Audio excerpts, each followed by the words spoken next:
저 사람 누구야? 아니, 말이 안 돼. 저 사람 10년 전에 죽었잖아. 왜 하필 여기서 그것도 스님으로. 정말수는 새벽 5시가 되기 전에 눈을 떴습니다. 알람 시계가 울리기도 전에 몸이 저절로 일어나는 게 벌써 10년째였죠. 남편 이종태가 세상을 떠난 후로는 하루도 늦잠을 잔 적이 없었습니다. 살아남은 사람의 의무라고 생각했거든요. 오늘도 또 하루가 시작이네. 정말수는 혼자 중얼거리며 이불을 개었습니다. 남편이 누웠던 자리는 이미 오래전부터 베개 하나로 채워져 있었어요. 처음엔 그 빈자리가 너무 커서 잠을 이루지 못했는데 이제는 오히려 그 공간이 편했습니다. 뒤척여도 누군가 깨울 걱정이 없으니까요. 죽었으면 죽은 대로 살지 왜 이리도 자꾸 생각이 나는지. 혼자 밥을 먹는 것도 혼자 자는 것도 이제 익숙해졌는데 말입니다.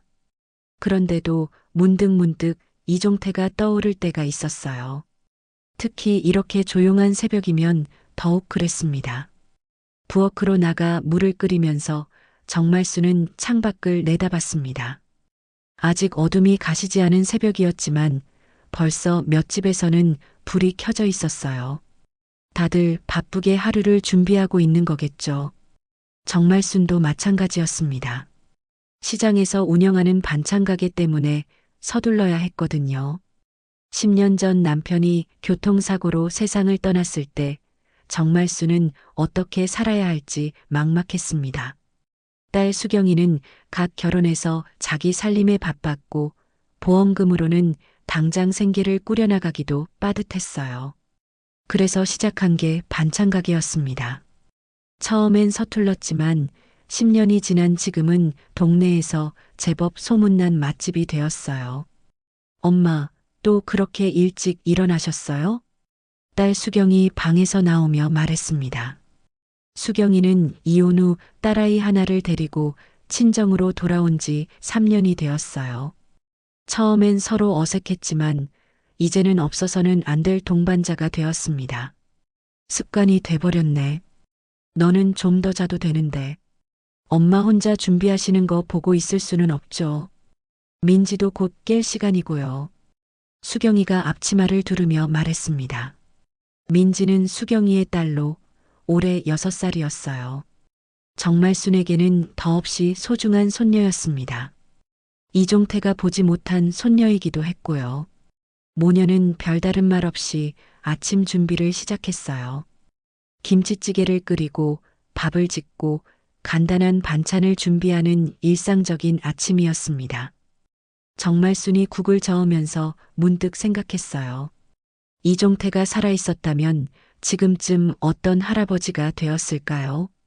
민지를 무척 예뻐했을 텐데 말입니다. 시장으로 나가는 길에 정말순은 동네 친구 춘자를 만났습니다. 춘자는 정말순보다 1살 많은 올해 69이었어요. 남편을 일찍 여인 처지는 비슷했지만 춘자는 정말순보다 훨씬 밝고 활달한 성격이었습니다. 말순아, 오늘 시간 있으면 나랑 관음사에 가지 않을래? 저래요? 갑자기 웬절? 요즘 마음이 답답해서 말이야. 불공이라도 드려야겠더라고. 혼자 가기는 그렇고 같이 가자. 정말수는 잠시 망설였습니다.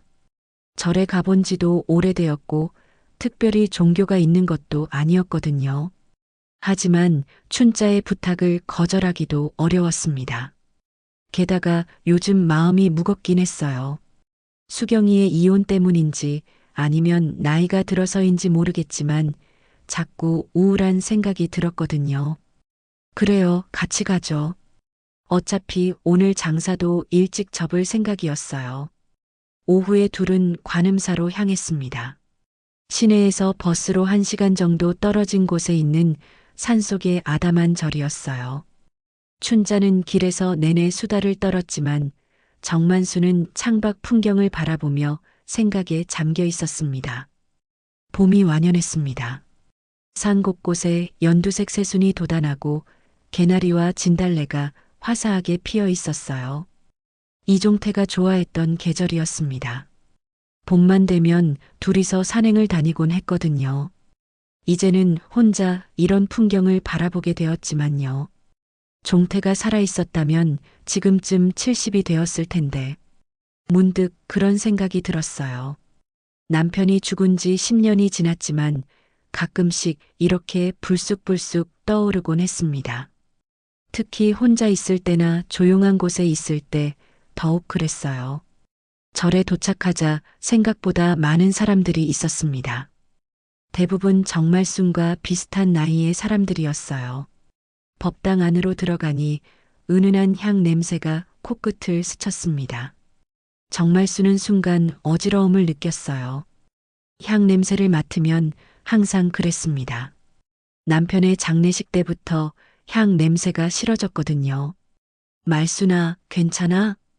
춘자가 걱정스럽게 물었습니다. 네, 괜찮아요. 그냥 향 냄새가 좀 역해서요. 정말순은 고개를 저으며 법당 안쪽으로 걸어갔습니다. 사람들은 조용히 절을 하거나 연불을 외고 있었어요. 스님 몇 분이 앞쪽에서 경을 읽고 있었습니다. 정말순은 방석 위에 앉아 두 손을 모았습니다. 특별히 빌 것도 없었지만 마음의 평안이라도 얻을 수 있다면 좋겠다는 생각이 들었어요. 수경이와 민지가 건강하게 지내고 자신도 큰 탈 없이 하루하루 버텨나갈 수 있기를 바랐습니다. 정말순은 방석 위에 앉아 두 손을 모으고 마음을 가라앉히려 했습니다. 법당 안은 고요했고 사람들의 연불 소리가 은은하게 울려 퍼졌어요. 그런데 향 냄새 때문인지 자꾸 어지러웠습니다. 10년 전 남편의 장례식이 자꾸 떠올랐거든요. 마음을 비우자. 그냥 마음을 비우고 앉아있자. 정말순은 눈을 감고 깊게 숨을 들이마셨습니다. 그런데 이상했어요. 마음이 편해지기는커녕 뭔가 불안한 기분이 들었습니다. 마치 누군가가 자신을 지켜보고 있는 것 같은 느낌이었어요. 조용히 눈을 뜨고 주위를 둘러봤습니다. 사람들은 모두 자신만의 기도에 집중하고 있었어요. 앞쪽에서는 스님 세 분이 경을 읽고 있었습니다. 그중 한 분은 나이가 많아 보였고 다른 두 분은 비교적 젊어 보였어요. 그런데 가장 오른쪽에 앉아 있는 스님의 뒷모습이 어딘지 낯익었습니다. 어깨의 각도라든지 목덜미의 모양이라든지 정말순은 무의식 중에 그 스님을 계속 바라보게 되었어요. 이상하다. 왜 자꾸 저 스님이 신경 쓰일까? 스님은 삭발한 머리에 회색 장삼을 입고 있었습니다. 다른 스님들과 별다를 게 없어 보였는데 유독 그 사람만 눈에 들어왔어요. 등의 라인이며 앉은 자세가 묘하게 익숙한 느낌이었습니다. 정말순의 시선을 느꼈는지 그 스님이 고개를 살짝 돌렸습니다. 옆 얼굴이 보이는 순간 정말순의 심장이 쿵 하고 내려앉았어요. 그 옆 얼굴의 윤곽이, 코의 모양이 너무도 익숙했거든요. 설마, 아니야. 그럴 리가 없어. 정말순은 고개를 저었습니다. 자신의 착각이라고 생각했어요. 남편을 그리워하는 마음 때문에 다른 사람을 보면서도 남편이 떠오르는 거라고 여겼습니다. 하지만 그 스님이 완전히 고개를 돌려 정면을 향했을 때 정말순은 숨이 멎을 것 같았어요. 이종태였습니다. 분명히 이종태였어요. 10년이 지나 얼굴에 주름이 더 늘고 머리카락은 모두 깎아 없어졌지만 그 눈매와 인매는 틀림없이 남편의 것이었습니다. 정말순의 손에서 향이 떨어졌습니다. 딸그락 소리가 조용한 법당에 울려 퍼졌어요. 몇몇 사람들이 정말순을 돌아봤지만 정말순은 그런 시선조차 느끼지 못했습니다. 오직 그 스님, 아니, 이종태만 바라보고 있을 뿐이었어요. 이종태도 정말순을 보고 있었습니다. 10년 만에 마주친 아내의 얼굴을 말이에요. 그의 눈에 당황스러운 빛이 스쳤지만 곧 고개를 돌려버렸습니다. 마치 정말순을 보지 않았다는 듯이요. 이종태. 정말순은 작은 소리로 남편의 이름을 불렀습니다. 하지만 이종태는 대답하지 않았어요. 그저 경전을 읽는 일에만 집중하는 척했습니다. 아니야. 그럴 리가 없어. 내 남편은 10년 전에 죽었는데. 정말순은 혼잣말을 중얼거렸습니다. 옆에 앉아있던 춘자가 이상하다는 듯 정말순을 쳐다봤어요. 말순아, 무슨 일이야? 얼굴이 새하얗네. 춘자야. 저 스님 좀 봐. 가장 오른쪽에 앉아있는 춘자가 정말순이 가리키는 방향을 봤습니다. 그 스님이 왜? 저 사람, 우리 남편하고 너무 닮았어. 에이, 말순아. 사람이 비슷하게 생긴 경우가 얼마나 많은데. 게다가 스님은 다 삭발을 해서 더 비슷해 보이는 거야. 춘자는 대수롭지 않게 말했지만 정말순의 확신은 흔들리지 않았습니다. 저 사람은 분명히 이종태였어요. 25년을 함께 산 남편을 알아보지 못할 리가 없었거든요. 법회가 끝나갈 무렵 정말순은 견딜 수 없었습니다. 이대로 그냥 돌아갈 수는 없었어요. 진실을 확인해야 했습니다. 춘자의 만류에도 불구하고 정말순은 자리에서 일어났어요. 스님들이 법당을 나가기 시작했습니다. 정말순은 그 중에서도 이종태로 보이는 스님만 따라갔어요. 그 스님은 다른 스님들과 함께 법당 뒤편으로 사라졌습니다. 정말순은 법당을 뛰쳐나가려 했습니다. 하지만 다리에 힘이 들어가지 않았어요. 온몸이 떨렸고 숨이 가빠왔습니다. 25년을 함께 살았던 남편이 10년 동안 죽은 줄 알고 있었는데 갑자기 스님이 되어 나타났다니 이해할 수가 없었어요. 말순아, 어디 가려고 그래? 춘자가 정말순의 팔을 붙잡았습니다. 저 스님이 우리 남편이야, 춘자야. 말순아, 정신 차려. 남편분은 10년 전에 돌아가셨잖아. 장례식도 치렀고. 아니야. 분명히 종태야.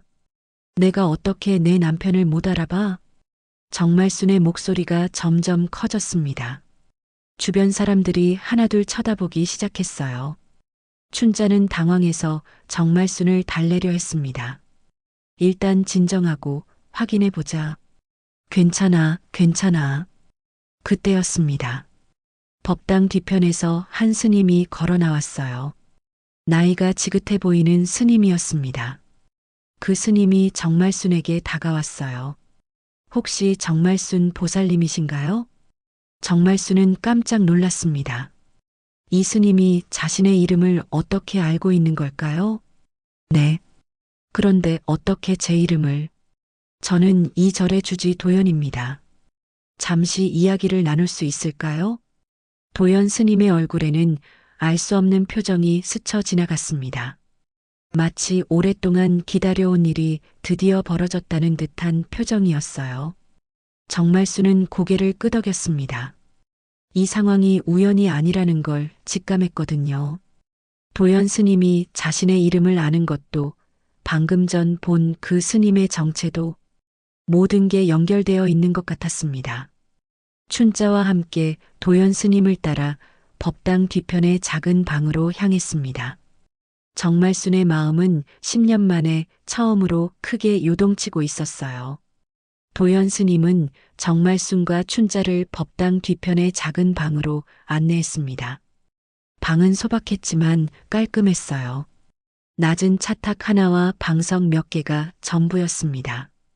도연 스님이 차를 끓이기 시작했지만 정말순은 차 따위에 신경 쓸 겨를이 없었어요. 스님, 저를 어떻게 아세요? 정말순의 목소리는 떨리고 있었습니다. 도연 스님은 찻잔에 차를 따르며 천천히 입을 열었어요. 오래전부터 보살님에 대한 이야기를 들어왔습니다. 그분께서 늘 말씀하셨거든요. 그분이라니. 혹시? 정말순은 더 이상 말을 잇지 못했습니다. 도연 스님의 다음 말을 기다릴 수밖에 없었어요. 네, 정말순 보살님이 생각하시는 그분이 맞습니다. 그 순간 방문이 조용히 열렸습니다. 정말순이 법당에서 본 바로 그 스님이 들어왔어요. 삭발한 머리, 회색 장삼을 입은 모습이었지만 정말순에게는 여전히 남편 이종태로 보였습니다. 이종태는 방 입구에서 멈춰 섰습니다. 10년 만에 마주하는 아내의 얼굴을 직시하기가 어려웠던 거겠죠. 정말순도 마찬가지였어요. 가슴이 터질 것 같았지만 동시에 화가 치밀어 올랐습니다.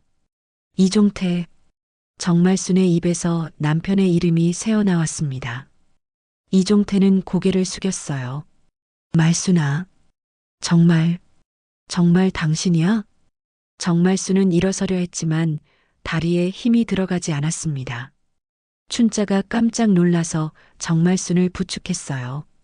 말순아, 진짜 남편분이야? 춘자도 믿을 수 없다는 표정이었습니다. 이종태는 천천히 정말순 앞에 앉았어요.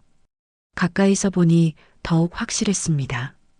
주름이 늘고 살이 빠져서 다소 달라 보이기는 했지만 분명히 정말순의 남편이었어요. 사모님, 그분 살아계신 겁니다. 도연 스님이 조용히 말했습니다. 죄를 씻겠다고 이 절에 오신 지 8년 됐습니다. 8년? 정말순은 머릿속이 복잡해졌습니다. 남편이 죽었다고 알려진 지 10년이 되었는데 8년 전부터 절에 있었다는 이야기였거든요. 그럼 남편이 죽었다고 생각했던 그 2년 동안은 어디에 있었던 걸까요? 종태야, 이게 대체 무슨 일이야? 정말순의 목소리는 떨렸지만 그 안에는 분노가 섞여 있었습니다. 나는 10년 동안 당신이 죽은 줄 알고 살았어. 장례식도 치렀고 제사도 지냈고 그런데 당신은 여기서 스님이 되어 살고 있었다고? 이종태는 고개를 들지 못했습니다. 미안하다 말순아. 미안하다고? 미안하다는 말로 끝낼 일이야? 정말순의 목소리가 점점 높아졌습니다. 10년 동안 쌓인 서러움과 분노가 한꺼번에 터져 나왔어요. 수경이가 얼마나 힘들어했는지 알아?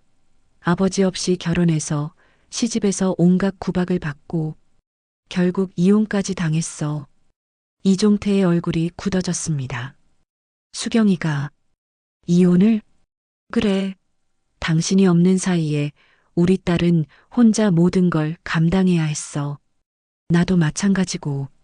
정말순은 눈물을 참으려 했지만 결국 눈물이 흘러내렸습니다.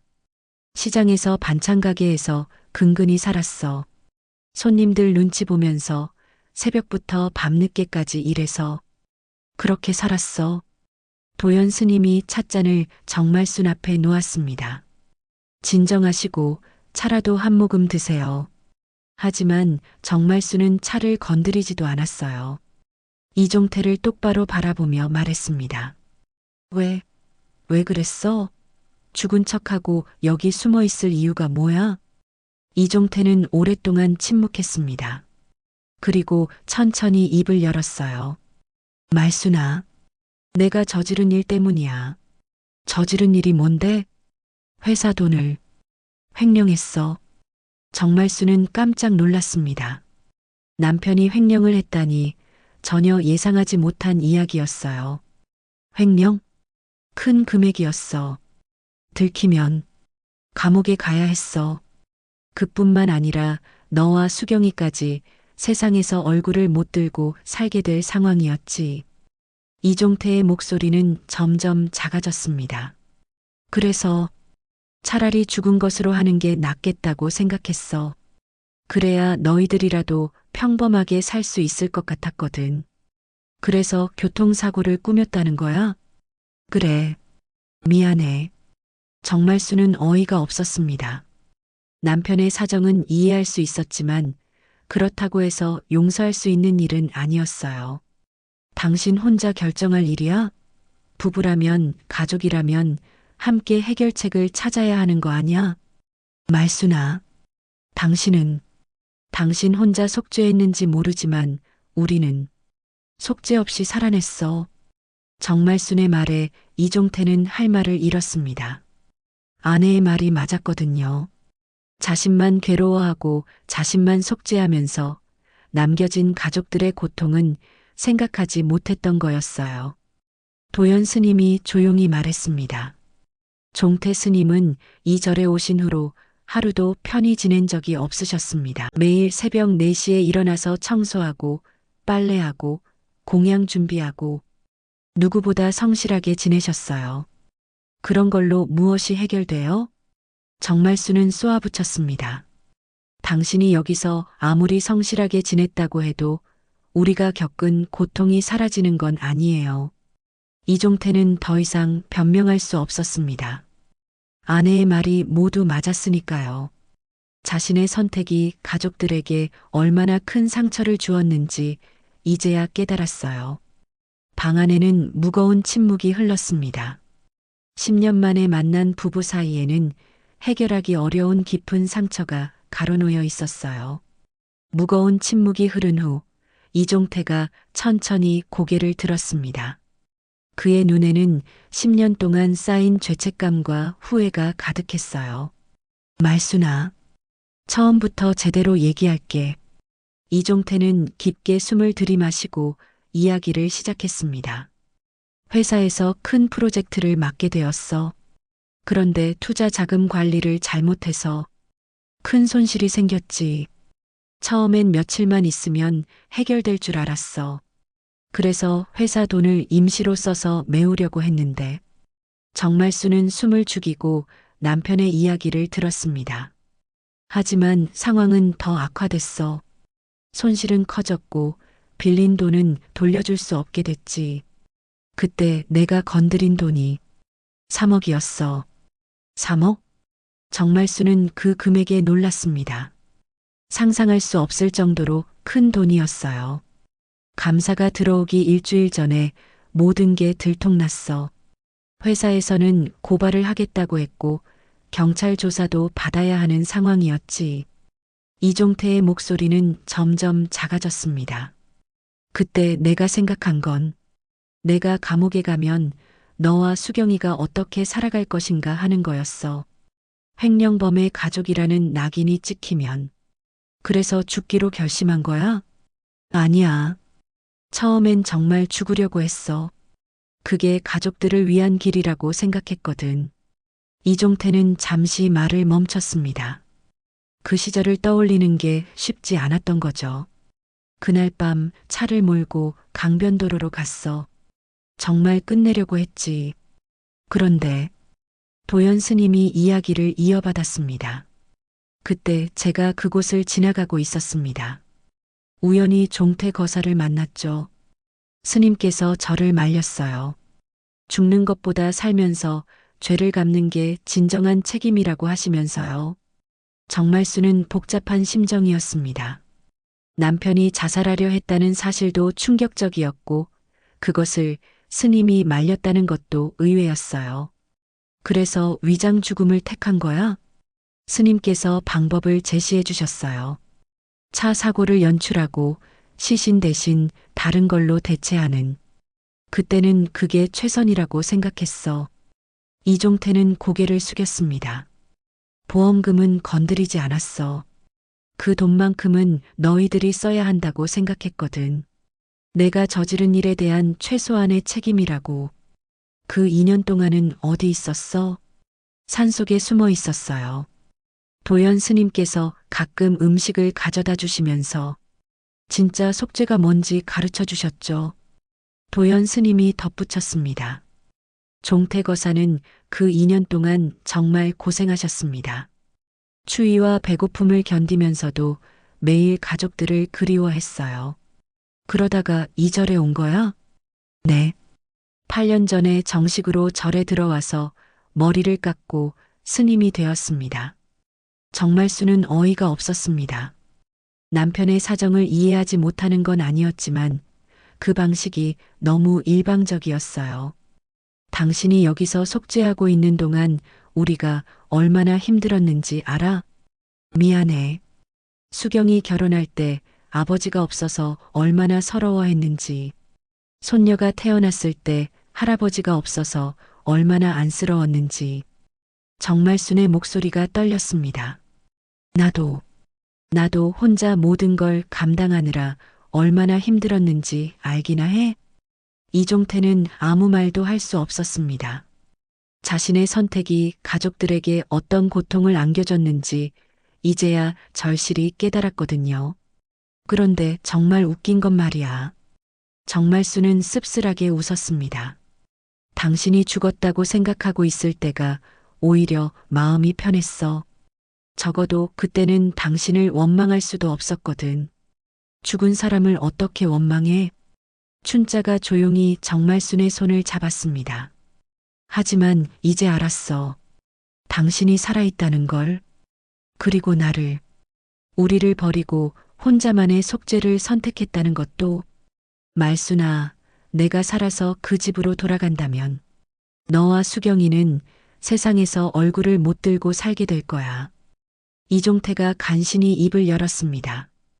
횡령범의 가족이라는 낙인을 지고 살아야 해. 그게 싫었어. 그건 당신이 결정할 일이 아니야. 정말순의 목소리가 높아졌습니다. 우리도 선택할 권리가 있었어. 함께 어려움을 겪을 권리도 있었고. 도연 스님이 조심스럽게 말했습니다. 사모님, 종태 거사도 많이 고민하셨을 겁니다. 가족을 사랑하기 때문에 내린 선택이었을 거예요. 사랑? 정말수는 비웃었습니다. 사랑이라면 함께 해야 하는 거 아닌가요? 혼자 모든 걸 결정하고 혼자 떠나는 게 사랑인가요? 이종태는 더 이상 변명할 수 없었습니다. 아내의 말이 모두 옳았으니까요. 그럼 지금이라도 집으로 돌아가겠어. 지금 와서? 정말수는 쓴웃음을 지었습니다. 10년이 지났어, 종태야. 이제 우리는 당신 없이도 살 수 있게 됐어. 그 말에 이종태의 얼굴이 더욱 어두워졌습니다.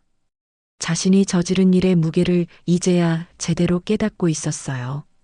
방 안에는 다시 침묵이 흘렀습니다. 10년의 세월이 만들어낸 깊은 상처와 오해들이 쉽게 해결될 수 있는 것은 아니었어요. 하지만 이제 진실이 드러났으니 새로운 시작을 위한 첫걸음은 내디딘 셈이었습니다.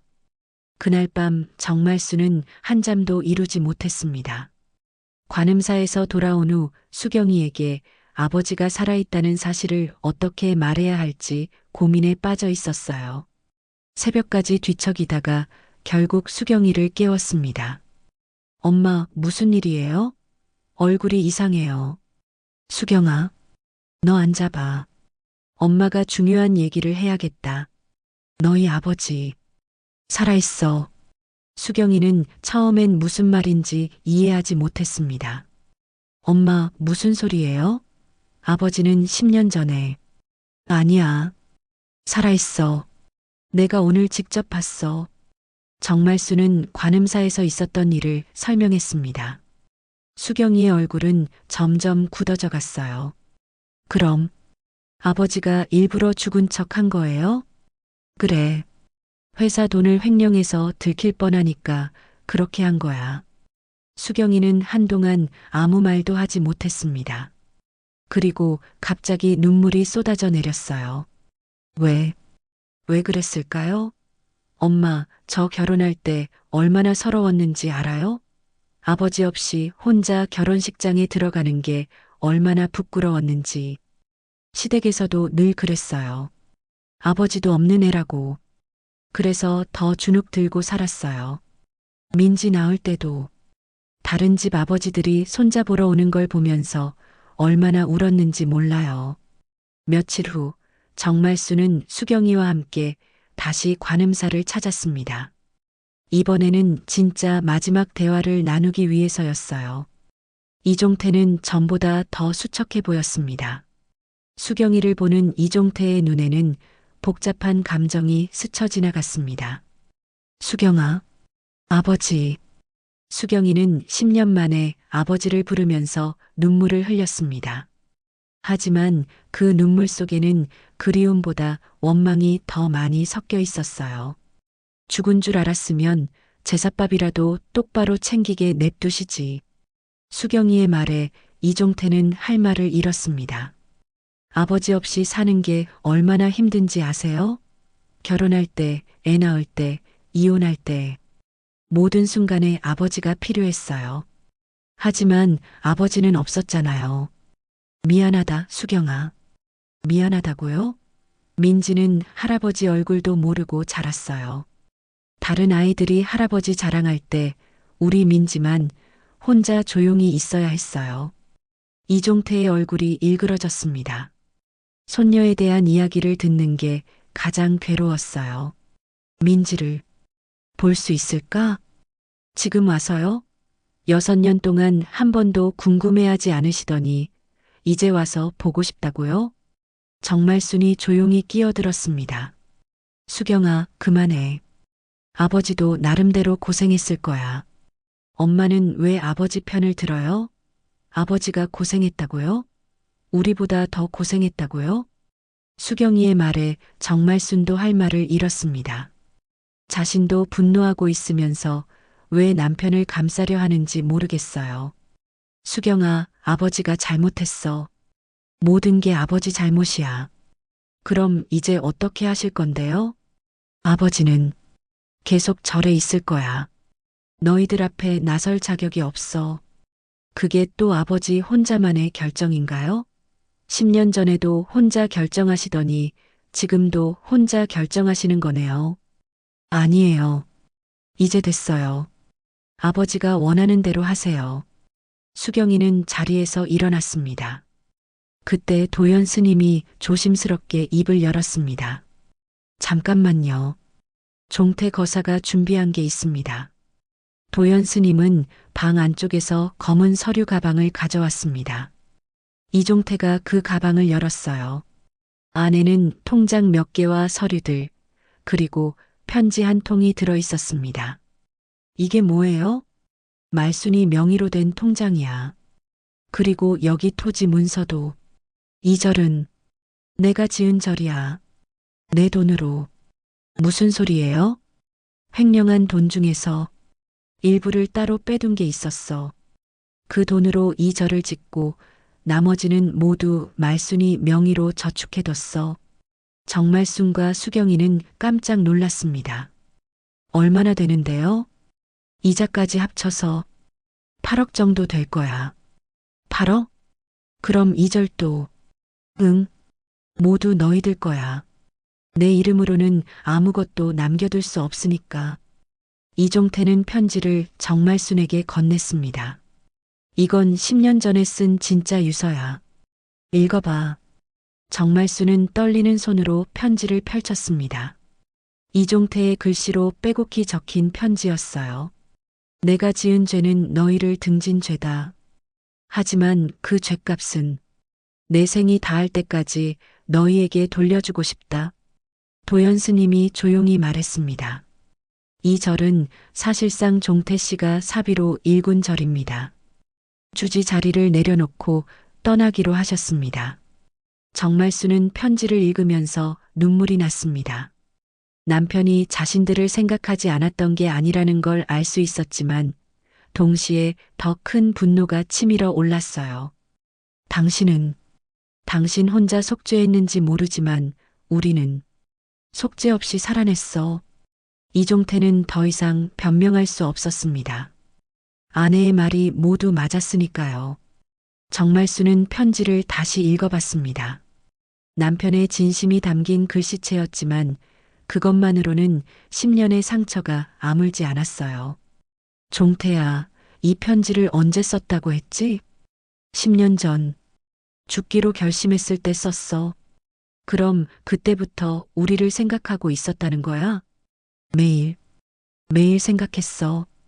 이종태는 고개를 숙이며 말했습니다. 하지만 돌아갈 수가 없었어.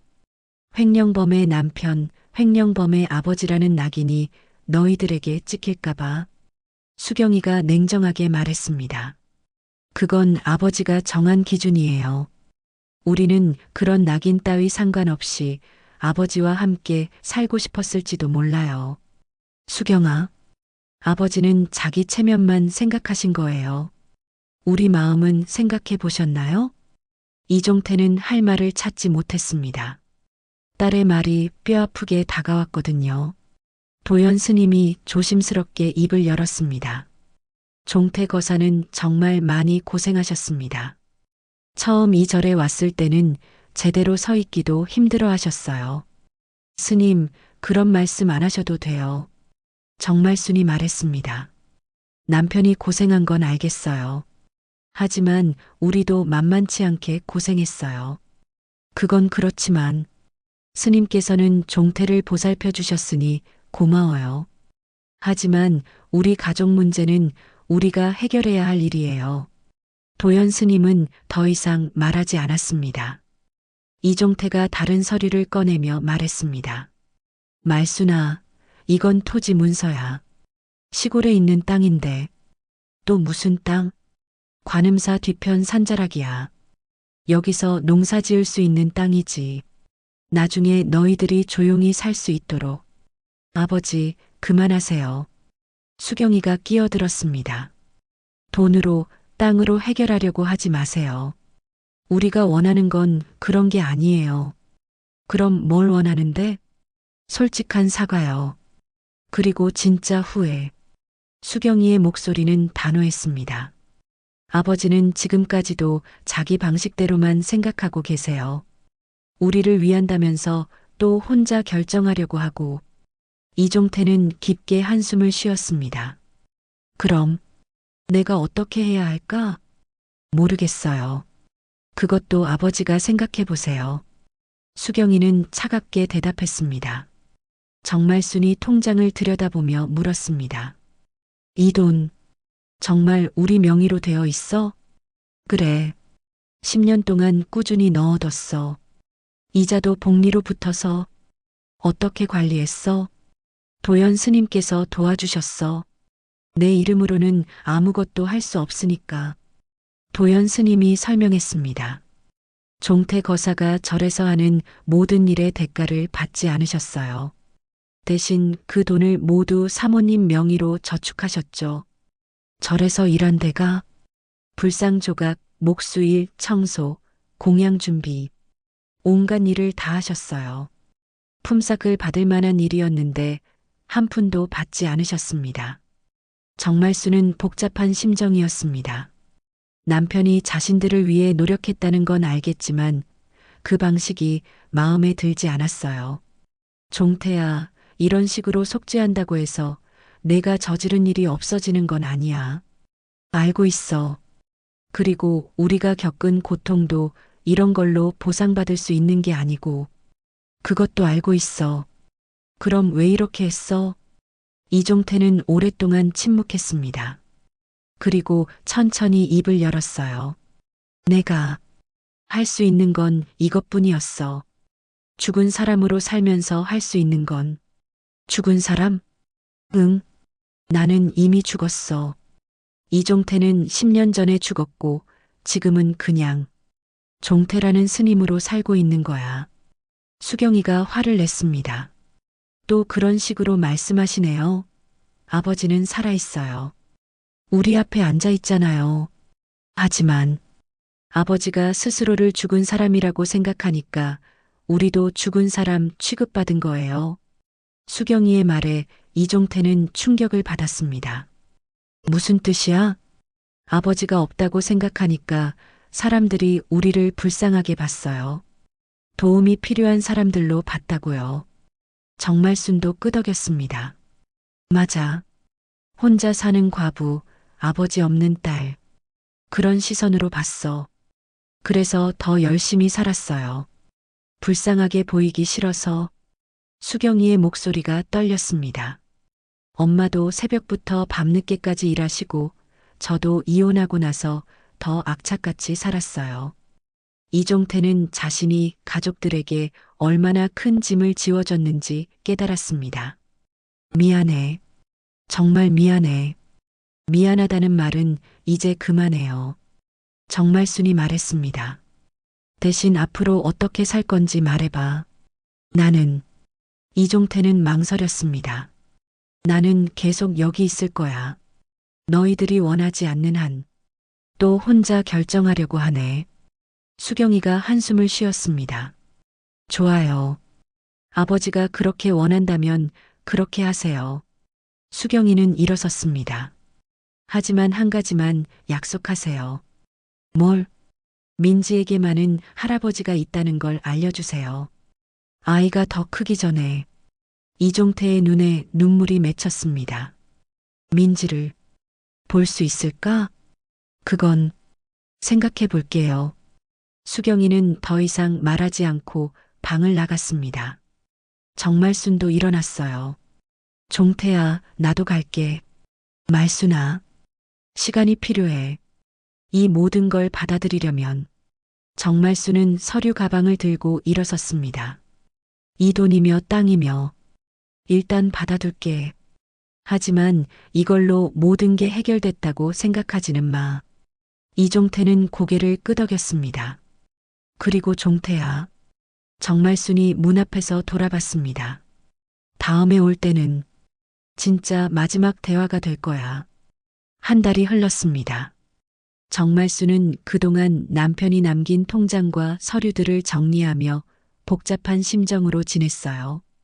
8억이라는 거액의 돈이 자신 명의로 되어 있다는 사실이 아직도 믿어지지 않았습니다. 하지만 그 돈보다 더 무거운 건 이종태와의 마지막 대화였어요. 수경이는 그동안 민지에게 할아버지 이야기를 조금씩 해주고 있었습니다. 아이는 처음엔 이해하지 못했지만 할아버지가 살아계시다는 사실에 무척 기뻐했어요. 할머니, 할아버지 언제 만날 수 있어요? 민지가 천진하게 물었습니다. 곧, 곧 만날 수 있을 거야.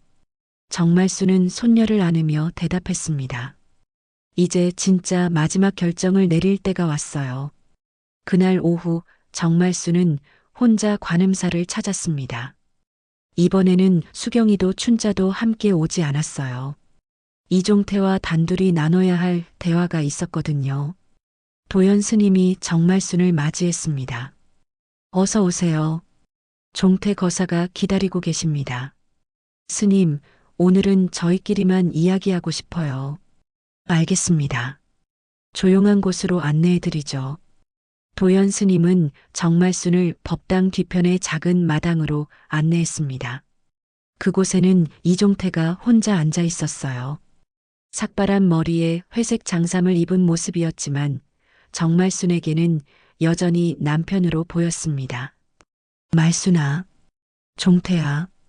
두 사람은 마주 앉았습니다. 10년 만에 나눈 대화들을 통해 많은 것이 밝혀졌지만 아직 해결되지 않은 감정들이 남아 있었어요. 차라도 한잔할까? 이종태가 옆에 준비해둔 차를 따랐습니다. 정말순은 찻잔을 받아들며 남편의 손을 유심히 봤어요. 예전보다 거칠어지고 상처도 많이 생겼습니다. 절에서 온갖 일을 하며 지낸 흔적이었죠. 손이 많이 거칠어졌네. 절에서 목수일도 하고 청소도 하고 그러다 보니 아프지는 않아? 괜찮아. 이제 익숙해졌어. 정말순은 차를 한 모금 마시고 천천히 말했습니다. 종태야, 나 한 가지 궁금한 게 있어. 뭐든지 물어봐. 그 많은 날 단 하루라도 우리 생각은 했니? 이종태는 잠시 멈칫했습니다. 아내의 질문이 예상했던 것과 달랐거든요. 매일 했어. 그래서 돌아가지 않았어. 무슨 뜻이야? 무너진 남편으로 남기 싫었으니까. 정말순은 그 말을 듣고 한참 생각에 잠겼습니다. 무너진 남편. 그래. 횡령범이라는 낙인을 지고 너희들 앞에 서고 싶지 않았어. 그건 내 자존심 때문이었던 거 아니야? 이종태는 할 말을 잃었습니다. 아내의 지적이 정확했거든요. 아니야. 너희들을 위해서. 종태야, 솔직해져. 정말순의 목소리는 차분했지만 단호했습니다. 내가 죽은 척한 건 우리를 위해서가 아니라 내 자신을 위해서였어. 말순아, 횡령범의 남편으로 사는 내 심정은 생각해 봤어? 남편 잃은 슬픔은? 이종태는 고개를 숙였습니다. 그런 건 생각 못했어. 그래. 넌 내 체면만 생각했어. 정말수는 찻잔을 내려놓고 이종태를 바라봤습니다. 하지만 종태야, 나는 그런 너라도 좋았어. 뭐? 횡령범의 남편이라도, 감옥에 가는 남편이라도 내 옆에 있었다면 좋았을 거야.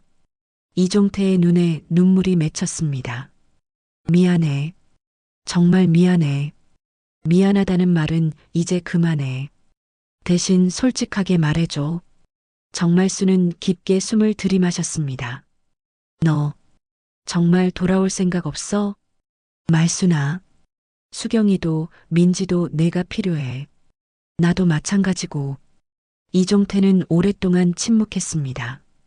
그리고 천천히 입을 열었어요. 돌아가고 싶어. 매일 돌아가고 싶었어. 그럼 왜 안 와? 무서워. 너희들이 나를 용서해 줄지도 모르겠고 또 실망시킬까 봐도 무섭고. 정말수는 남편의 솔직한 마음을 듣고 조금 안심했습니다.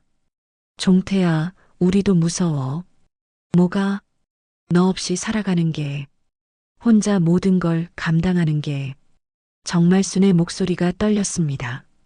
10년 동안 혼자 살았지만 그게 쉬운 일은 아니었어. 말순아. 하지만 이제는 달라. 내가 살아있다는 것만으로도 마음이 든든해. 이종태가 정말순의 손을 잡았습니다. 10년 만에 나눈 첫 번째 스킨십이었어요. 말순아, 나 집에 가도 될까? 그건 내가 정할 일이야. 하지만 사람들이 뭐라고 할지. 그런 건 신경 쓰지 마. 우리가 행복하면 되는 거야. 정말수는 남편의 손을 꽉 잡았습니다. 하지만 조건이 있어. 뭐든지 할게. 다시는 혼자 결정하지 마. 어떤 일이 생겨도 우리와 상의해. 약속할게. 그리고 민지에게 좋은 할아버지가 되어줘. 그것도 약속할게. 두 사람은 한참 동안 손을 잡고 앉아 있었습니다. 10년의 세월이 만든 상처가 하루아침에 아물 수는 없지만 새로운 시작을 위한 첫걸음은 내디딘 셈이었어요. 종태야, 언제 집에 올 거야? 도연 스님께 인사드리고 일주일 후면 될까? 좋아, 기다릴게. 정말수는 일어섰습니다. 그런데 종태야. 응? 집에 와서도 가끔은 절에 와. 도연 스님께도 감사 인사 드려야 하고. 그럴게. 정말순이 돌아서려는데 이종태가 불렀습니다. 말순아. 왜? 고마워. 나 같은 남편을 기다려줘서. 바보야. 그게 부부지. 정말순은 미소를 지으며 관음사를 떠났습니다. 마음이 한결 가벼워진 기분이었어요. 이제 진짜 새로운 시작이 기다리고 있었거든요. 일주일 후 정말수는 새벽부터 분주했습니다. 오늘 이종태가 집으로 돌아오는 날이었거든요. 10년 만에 가족이 다시 모이는 날이었어요. 수경이도 일찍 일어나 집안 청소를 도왔습니다. 민지는 할아버지를 만난다는 기대감에 들떠 있었어요. 할머니, 할아버지 언제 와요? 오후에 오신다고 하셨어. 할아버지가 정말 스님이었어요?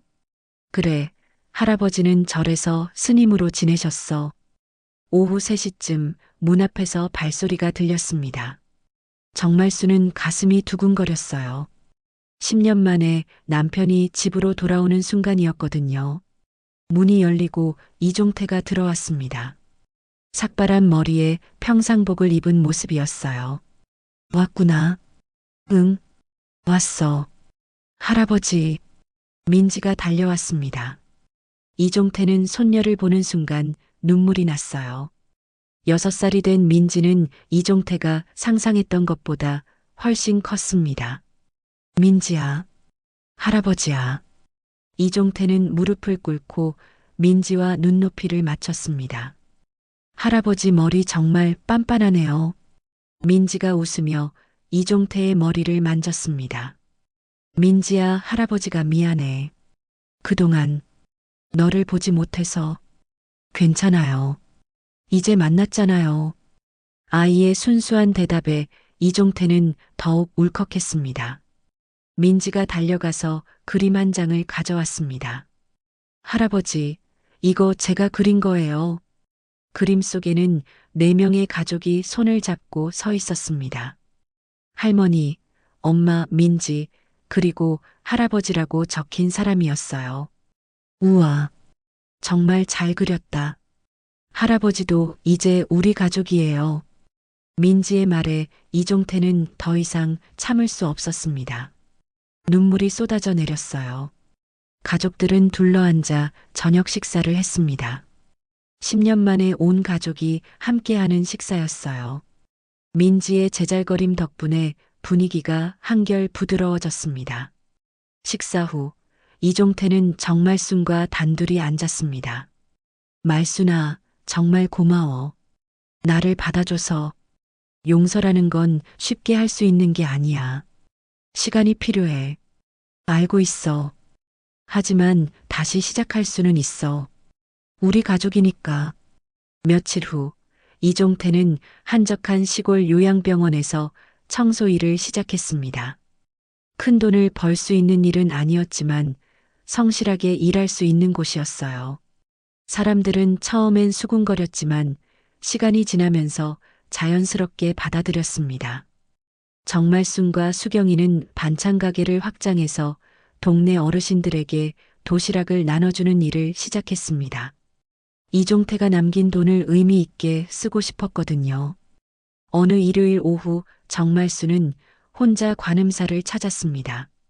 도연 스님께 감사 인사를 드리고 마지막으로 불공을 드리기 위해서였어요. 스님, 정말 고맙습니다. 뭐려? 제가 한 일은 별로 없어요. 아니에요. 스님께서 종태를 보살펴주지 않으셨다면. 도연 스님은 미소를 지었습니다. 정말순은 법당에서 불을 밝혔습니다. 10년 전과는 다른 마음으로 드리는 불공이었어요. 마음속으로 기도했습니다. 가족이 다시 모일 수 있게 해주셔서 감사하다고, 앞으로도 건강하게 지낼 수 있게 해달라고. 그날 나는 남편을 만난 게 아니라 죄를 짊어진 한 사람을 다시 본 거였습니다. 정말순은 깨달았어요. 이종태는 10년 동안 죽은 사람이 아니었습니다. 그저 죄의식에 사로잡혀 스스로를 가둬둔 사람이었어요. 그리고 그 죄의식 때문에 가족들도 함께 고통받았던 거였습니다. 하지만 이제는 달랐습니다. 진실이 밝혀졌고 서로의 마음을 확인했으니까요. 완벽한 용서는 아니었습니다. 10년의 상처가 하루아침에 아물 수는 없으니까요. 하지만 새로운 시작을 위한 용기는 생겼어요. 민지는 학교에서 할아버지 자랑을 하며 다녔습니다. 다른 아이들과 달리 할아버지가 스님이었다는 게 특별하다고 생각했어요. 어느 저녁 가족들은 함께 관음사를 찾았습니다. 도연 스님께 인사드리고 함께 불공을 드리기 위해서였어요. 법당에서 나란히 앉아 기도하는 가족의 모습은 평온해 보였습니다. 할아버지와 할머니, 엄마와 딸, 그리고 손녀까지 3대가 함께 앉아 마음의 평안을 빌고 있었어요. 이종태는 가족들을 바라보며 생각했습니다. 자신이 저지른 죄는 변하지 않지만 이제는 그 죄를 혼자 짊어지지 않아도 된다는 걸 말이에요. 정말순도 마찬가지였습니다. 남편에 대한 원망이 완전히 사라진 건 아니었지만 함께 살아갈 의지는 생겼어요. 수경이는 아버지를 바라보며 조용히 말했습니다. 아버지, 이제 정말 우리 가족이 된 거죠? 그래. 이제 정말 가족이야. 민지가 끼어들었습니다. 할아버지, 내일도 같이 밥 먹어요. 그럼 매일 같이 먹자. 그렇게 정말순의 가족은 새로운 출발선에 섰습니다. 과거의 아픔을 딛고 일어선 진정한 시작이었어요. 완벽하지는 않지만 서로를 이해하고 용서하려는 마음만은 진실했습니다. 관음사의 저녁 종소리가 울려 퍼지는 가운데 가족들은 손을 잡고 집으로 향했습니다. 10년 만에 찾은 진짜 평안이었어요.